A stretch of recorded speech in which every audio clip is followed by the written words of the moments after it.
வாரிசு துணிவு இந்த ரெண்டு படமே ரிலீஸ் ஆகி கிட்டத்தட்ட இன்னையோட 22வது நாள். நம்ம இதுவரையும் 20 நாள் கலெக்ஷனை பார்த்துட்டோம். இன்னைக்கு வீடியோவில் 21வது நாள் கலெக்ஷனையும் பார்க்க போகிறோம். ஸோ வாரிசு படத்தோட 21 நாள் டோட்டல் ப்ரொடியூசர் ஷேர் எவ்வளோ வந்திருக்கு அப்படிங்கிறத இந்த வீடியோவில் நம்ம பார்க்க போகிறோம். அப்புறம் இந்த வாரிசு துணிவு இந்த ரெண்டு படங்களோட கலெக்ஷன் இந்த வீடியோவில் பார்த்துருவோம். அப்புறம் பதான் கரெக்டாக சொல்லிட்டேன்னு நினைக்கிறேன். இதுதான் திட்டுறாங்க, பத்தான் ஏன்டா சொல்கிறேன், ஏன்டா அழுத்தி சொல்கிறேன்லாம் திட்டுறாங்க. ஸோ பத்தான் இந்த படத்தோட கலெக்ஷன் ரிப்போர்ட்டை இந்த வீடியோவில் பார்ப்போம். 600 கோடிக்கு மேலே வசூல் பண்ணியிருக்கு. 700 கோடியை நெருங்கிடுச்சா இல்லையா அப்படிங்கிறத பார்ப்போம். அப்புறம் நம்ம வழக்கமாக ஒரு பழைய படத்தோட கலெக்ஷன் ரிப்போர்ட்டை பார்ப்போம். இந்த வீடியோவில் அது இல்லாமல் ஒரு 100 கோடிக்கும் கம்மியான ஒரு பொருட்செலவில் எடுக்கப்பட்ட படம், இந்தியாவிலே மிகப்பெரிய வசூல் எடுத்த திரைப்படம். அந்த படம் என்ன படம் அப்படிங்கிறத நீங்கள் கெஸ் பண்ணிக்கிட்டே இருங்க. அந்த படத்தோட கலெக்ஷன் ரிப்போர்ட்டை இந்த வீடியோவில் பார்க்க போகிறோம். ஸோ வீடியோக்குள்ள போகிறதுக்கு நம்ம சேனலை நீங்கள் சப்ஸ்கிரைப் பண்ணாடி நான் பண்ணிவிடுங்க. பக்கத்தில் இருக்க பெல் ஐக்கனோட ப்ரெஸ் பண்ணிவிடுங்க. வாங்க வீடியோக்குள்ள போகலாம். ஸோ வீடியோ பார்க்குறவங்க லைக் அப்படிங்கிறத ப்ரெஸ் பண்ணிக்கிட்டே பாருங்கள். எங்கே இந்த ஜாயின் அது இதுன்னு கேட்டால் அதுக்கெலாம் திட்டுறாங்க. உன் வீடியோவை பார்க்குறதே பெருசு, இதில் உனக்கு ஜாயின் சூப்பர் தேங்க்ஸ்லாம் வேறு கேட்குதோ அப்படின்னு திட்டுறாங்க. சரி, அதனால் நம்ம சொல்கிறத அதை விட்டுருவோம். வால்டர் வீரியா படத்தோட டே 19 கலெக்ஷன் ஆந்திரா தெலுங்கானாவில் 1 கோடியே 20 லட்சம், வேர்ல்டு வைடு 1 கோடியே 30 லட்சம் வந்து கலெக்ட் பண்ணியிருக்கு. ஸோ ஆந்திரா தெலுங்கானாவில் டோட்டலாக 173 கோடி வந்து வசூல் பண்ணியிருக்குங்க. வேர்ல்டு வைடு 221 கோடி வந்து இந்த படம் வந்து வசூல் பண்ணியிருக்கு. இந்த படத்தோட பட்ஜெட் 125 கோடி. ஸோ கிராந்தி படம் 100 கோடிக்கு மேலே வசூல் ஆகிடுச்சு அப்படின்னு சொல்லிட்டு ஒரு பக்கம் ட்விட்டரில் பயங்கரமாக ட்ரெண்ட் பண்ணிக்கிட்டு இருக்காங்க. உண்மையிலே இந்த படம் 100 கோடி வசூல் பண்ணிச்சா அப்படின்னு பார்த்தீங்கன்னா இல்லை அப்படிங்கிறது தான் அதுக்கான பதில். ஸோ கர்நாடகாவில் டே 6 கலெக்ஷன் 1.55 crore, அதாவது 1 கோடி 55 லட்சம், வேர்ல்டு வைடு 1 கோடியே 75 லட்சம். கர்நாடகாவில் பார்த்திங்க அப்படின்னா டோட்டலாக 40 கோடியே 45 லட்சம், வேர்ல்டு வைடு பார்த்திங்க அப்படின்னா 44 கோடியே 50 லட்சம் வந்து வசூல் பண்ணியிருக்குங்க. இந்த படம் 100 கோடிக்கு மேலாம் வசூல் பண்ணல. இந்த படத்தோட பட்ஜெட்டு 35 கோடி, அதுவும் 15 கோடிலாம் போட்டுக்கிட்டு இருக்காங்க. 15 கோடிலாம் கிடையாது, 35 கோடி. ஸோ வாரிசு படத்தோட 21வது நாள் பாக்ஸ் ஆஃபீஸ் கலெக்ஷன் தமிழ்நாட்டில் 1 கோடியே 5 லட்சம், ஓவர்சீஸில் 30 லட்சம் வந்து வசூல் பண்ணியிருக்கு. வேர்ல்டு வைட் 1 கோடியே 50 லட்சம். வாரிசு படத்தோட டோட்டல் கலெக்ஷன் 137 கோடியே 15 லட்சம் வந்து தமிழ்நாட்டில் வசூல் பண்ணியிருக்கு. ஓவர்சீஸில் டோட்டலாக 87 கோடியே 65 லட்சம் வந்து வசூல் பண்ணியிருக்கு. வேர்ல்டு வைடு 294 கோடி வந்து வசூல் பண்ணியிருக்குங்க இந்த படம். ஸோ 300 கோடி அப்படிங்கிறது கண்டிப்பாக ஒரு வாரத்துக்குள்ளே ரீச் ஆகிடும் அப்படின்னு நினைக்கிறேன். ஸோ இப்போ நம்ம வாரிசு படத்தோட அந்த ஷேர் கணக்குக்கு வருவோம். ஸோ இதுவரையும் எவ்வளோ கலெக்ட் பண்ணியிருக்கு இந்த ஏரியா வைஸ் பார்த்திங்க அப்படின்னா தமிழ்நாட்டில் சென்னை செங்கல்பேட்டில் பார்த்திங்க அப்படின்னா 60 கோடிக்கு மேலே வசூல் பண்ணியிருக்கு. திருச்சி தஞ்சாவூர் 12 கோடியே 85 லட்சம், கோயம்புத்தூர் 23 கோடி, சேலம் 10 கோடி, நார்த் ஆற்காடு 5 கோடியே 65 லட்சம், சவுத் ஆற்காடு 5 கோடியே 33 லட்சம் வந்து வசூல் பண்ணியிருக்கு. திருநெல்வேலியில் பார்த்திங்க அப்படின்னா 6 கோடியே 36 லட்சம், மதுரையில் 13 கோடி வந்து வசூல் பண்ணியிருக்கு. ஸோ டோட்டலாக பார்த்திங்க அப்படின்னா ஷேர் மட்டுமே 77 கோடியே 68 லட்சம் வந்து இந்த படம் வந்து ஷேர் மட்டுமே கொடுத்துருக்கு. ஸோ டோட்டல் கிராஸ் கலெக்ஷன் 137 கோடிக்கு மேலே வசூல் பண்ணியிருக்கு. ஸோ இப்போ தமிழ்நாட்டோட கலெக்ஷன் சொல்லி அதோட ஷேர் சொல்லியிருந்தேன். இப்போ ஆந்திரா தெலுங்கானாவில் 27 கோடிக்கு மேலே வசூல் பண்ணியிருக்கு. 15 கோடி வந்து ஷேர் வந்திருக்கு. அதே மாதிரி கர்நாடகாவில் பார்த்திங்க அப்படின்னா 14 கோடியே 28 லட்சம் வந்து கலெக்ட் பண்ணியிருக்கு. 6 கோடியே 93 லட்சம் ஷேர் வந்திருக்கு. கேரளாவில் 12 கோடியே 80 லட்சம் வந்து வசூல் பண்ணியிருக்கு. இது வந்து 5 கோடியே 45 லட்சம். ஸோ இதை வந்து அங்கே டிஸ்ட்ரிபியூட் பண்ணவங்களுக்கு வந்து 8 கோடி வந்து கொடுத்து வாங்கியிருக்காங்க. ஸோ கேரளாவை பொறுத்தவரையும் இந்த முறை வந்து தளபதி விஜய் அவர்கள் படம் வந்து ஒரு லாஸான ஒரு படமாக அமைஞ்சிருக்கு. தெலுங்கானாவில் பார்த்திங்க அப்படின்னா தமிழ் வெர்ஷன் மட்டும் ஓடிச்சுல, அது பார்த்திங்க அப்படின்னா 60 லட்சத்துக்கு வந்து வியாபாரம் இருக்குது. அது வந்து 32 லட்சம் வந்து ஷேர் வந்திருக்கு, 32 லட்சம் ஷேரு.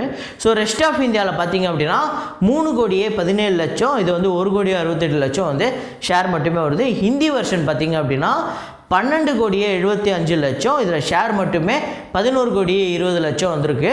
ஸோ வேர்ல்டு வைடு பார்த்திங்க அப்படின்னா 142 கோடிக்கு மேலே ஷேர் வந்திருக்கு. ஸோ நல்ல ஒரு ப்ராஃபிட்டான ஒரு மூவியாக அமைஞ்சிருக்கு வாரிசு அப்படிங்கிறதுல எந்த மாற்று கருத்துமே இல்லை. ஸோ அதே மாதிரியே இந்த படம் டிஜிட்டலாகவும் பெரிய வியாபாரங்கள் பண்ணியிருக்கு அப்படிங்கிறது நம்ம எல்லாருக்குமே தெரியும். ஸோ அடுத்ததாக துணிவு படத்தோட 21st டே கலெக்ஷன் தமிழ்நாட்டில் 65 லட்சம், ஓவர்சீஸில் 15 லட்சம், வேர்ல்டு வைடு 95 லட்சம் வந்து வசூல் பண்ணியிருக்கு. தமிழ்நாட்டில் 121 கோடியே 65 லட்சம் வந்து வசூல் பண்ணியிருக்கு. ஓவர்சீஸில் 60 கோடி, வேர்ல்டு வைடு 208 கோடியே 30 லட்சம் வந்து இந்த படம் வந்து வசூல் பண்ணியிருக்கு. இந்த படத்தோட இந்த ஷேர் கணக்கெலாம் நம்ம இன்னொரு வீடியோவில் கண்டிப்பாக பார்க்கலாம். ஸோ இந்த படத்தோட பட்ஜெட் 160 கோடி. இப்போ பதான் பத்தான் பதான் படத்தோட டே 7 கலெக்ஷன் தமிழில் 35 லட்சம், தெலுங்கில் 65 லட்சம், ஹிந்தியில் 23 கோடியே 50 லட்சம், இந்தியா முழுக்க 24 கோடியே 50 லட்சம் வந்து வசூல் பண்ணியிருக்கு. ஓவர்சீஸில் 14 கோடியே 10 லட்சம், நேற்று மட்டும் வேர்ல்டு வைடு 38 கோடியே 60 லட்சம் வந்து வசூல் பண்ணியிருக்குங்க. ஸோ ஒரு நல்ல கிராஸ் கலெக்ஷனை எடுத்துக்கிட்டு இருக்கு இந்த படம். 1000 கோடி ரீச் பண்ணிவிடும் அப்படின்னு சொல்கிறாங்க. ஸோ மறுபடியும் ஒரு இந்த சாட்டர்டே சண்டே வந்ததுன்னா ஒரு பெரிய நம்பரை கலெக்ட் பண்ண போகுது. ஸோ பதான் படத்தோட டோட்டல் கலெக்ஷன் தமிழில் மட்டும் 4 கோடியே 55 லட்சம், தெலுங்கில் வந்து 7 கோடியே 45 லட்சம், ஹிந்தியில் வந்து 385 கோடி வந்து வசூல் பண்ணியிருக்கு. அப்புறம் இந்தியா முழுக்க 397 கோடி, 400 கோடி இந்தியாவில் மட்டுமே கிராஸ் கலெக்ஷன் எடுக்க போகுது. அப்புறம் ஓவர்சீஸில் 234 கோடி வந்து வசூல் பண்ணியிருக்கு.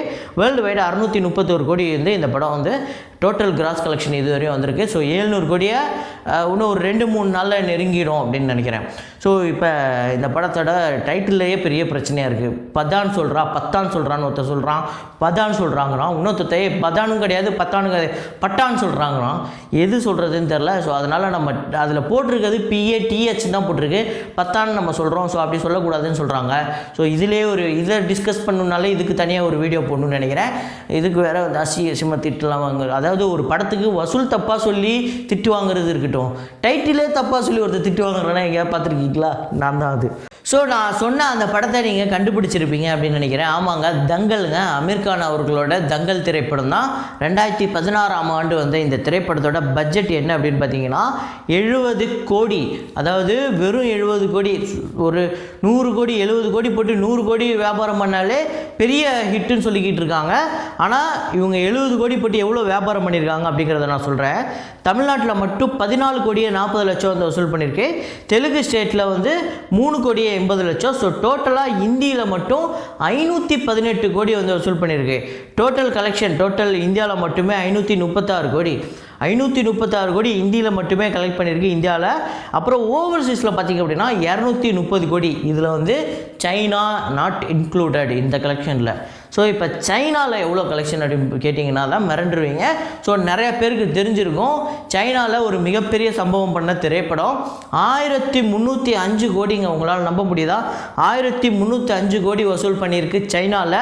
ஸோ டோட்டலாக உலகம் முழுக்க 2071 கோடி வந்து இந்த படம் வந்து வசூல் பண்ணியிருக்கு. 2000 கோடியை வந்து வேர்ல்டு வைடாக கிராஸ் கலெக்ஷனாக வச்சுருக்க ஒரே திரைப்படம் தங்கல் தான்.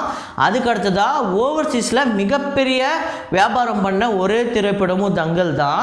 அப்புறம் சைனாவில் மிகப்பெரிய வசூல் பெரிய வசூலை வச்சுருக்க ஒரே நடிகரும் அமீர் கான் தான். அதுவும் அதில் நம்பர் 1 இருக்குது தங்கல் தான்.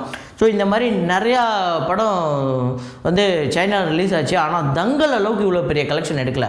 ஸோ சைனாவை பொறுத்தவரையும் ஒரு மிகப்பெரிய வியாபாரம் இருக்குங்க. சைனாவில் நம்மளுக்கு மாதிரி இங்கே நம்ம யூடியூப்பில் போய் படம் பார்க்குற மாதிரிலாம் அவங்களால பார்க்க முடியாது. அவங்களுக்கு எப்படின்னா வீட்டை விட்டு வெளில வந்தோடனே இங்கே ஒரு தேட்டர் இருக்கும், இங்கே ஒரு தேட்டர் இருக்கும், இதுக்கு போகலாமா அதுக்கு போகலாமா, இங்கேயும் ஓடிட்டு இருக்கும் இங்கேயும் ஓடிட்டு இருக்கும். ஸோ அதுதான் சைனாவில் ஒரு பெரிய பிஸ்னஸ் இருக்குது. சைனாவில் மட்டும் ரிலீஸ் பண்ணி ஒரு படம் பெரிய ஹிட் ஆகிடுச்சுன்னா பெரிய வசூல் எடுக்கலாம். ஸோ இப்போ அந்த சைனா ரிலீஸ் ஆனதில் அந்த இதில் சொல்கிறேன் பாருங்கள், டாப் 10 ஹையஸ்ட் கலெக்ஷன் லிஸ்ட்டில் ஃபஸ்ட் இடத்துல இருக்கிறது தங்கல் 1305 கோடி. செகண்ட் இடத்துல இருக்கிறதும் அமீர் கான் படம் தான், சீக்ரெட் சூப்பர் ஸ்டார் 757 கோடி. அந்தாதுன் அதான் இப்போ நம்ம இவர் டாப் ஸ்டார் கூட நடிக்கிறார் அந்த படம் தான். ஸோ சூப்பராக இருக்கும் இந்த படம். யாராவது பார்க்கல அப்படின்னா நெட்ஃப்ளிக்ஸில் அவைலபிளாக இருக்குது. லாங்குவேஜ் புரியலனாலும் பரவாயில்ல, நீங்கள் பார்த்தீங்கன்னா அவ்வளோ சூப்பராக இருக்கும். 333 crore வந்து கலெக்ட் பண்ணியிருக்கு. அப்புறம் பஜ்ரங்கி பாய்ஜான் நம்ம சல்மான் கான் அவர்களோட படம் 295 கோடி 4வது இடத்துல இருக்குது. ஹிந்தி மீடியம் அப்படிங்கிற இந்த படம் ஸோ ரொம்ப சின்ன பட்ஜெட் படம் தான், ஆனால் சைனாவில் பெரிய கலெக்ஷன் எடுத்திருக்கு 219 கோடி. அப்புறம் ஹிச்கி அப்படின்னு ஒரு படம், அது வந்து 156 கோடி. அப்புறம் PK 128 கோடி. PK இதுதான் போய் அங்கே சைனாவில் மிகப்பெரிய வியாபாரத்தை ஓப்பன் பண்ணி வச்ச படம். அதுவும் இல்லாமல் அமீர் கான் இங்கே எப்படி நம்ம வந்து ஒவ்வொரு சேனல்லையும் போய் பேட்டி கொடுத்து இங்கே இருக்கிற நடிகர்கள்லாம் ப்ரொமோஷன் பண்ணுறாங்க, அந்த மாதிரி அவர் சைனாவில் ஒரு மிகப்பெரிய ப்ரொமோஷன் பண்ணி தான் இவ்வளோ பெரிய மார்க்கெட்டே கொண்டு வந்திருக்காரு. சாதாரணமாக வரல, அதுக்காக பல வருஷம் அவரோட முயற்சியும் இருக்குது. ஸோ அதுக்கடுத்து மாம் அப்படிங்கிற ஒரு படம் 110 கோடி. டாய்லெட் ஏக் பிரேம் கதா அப்படிங்கிற ஒரு படம் 100 கோடி. அப்புறம் பாகுபலி 2 80 கோடி. ஸோ அதுக்கப்புறம் வேறு எந்த பெரிய படங்களுமே அங்கே போய் பெரிய பெரிய படங்கள் நம்ம RRRன்னு சொல்கிறதா இருக்கட்டும் 2.1 சொல்கிறதா இருக்கட்டும் இந்த படங்கள் எதுவுமே அங்கே போய் பெரிய பர்ஃபார்ம் பண்ணலை அப்படிங்கிறது தான் உண்மை. ஸோ அதையும் தாண்டி பொன்னியின் செல்வன் இந்த விக்ரம்லாம் அங்கே ரிலீஸ் ஆச்சு அப்படின்னா ஒரு பெரிய நம்பரை கலெக்ட் பண்ணும் அப்படிங்கிறதுல எந்த மாற்று கருத்துமே இல்லை.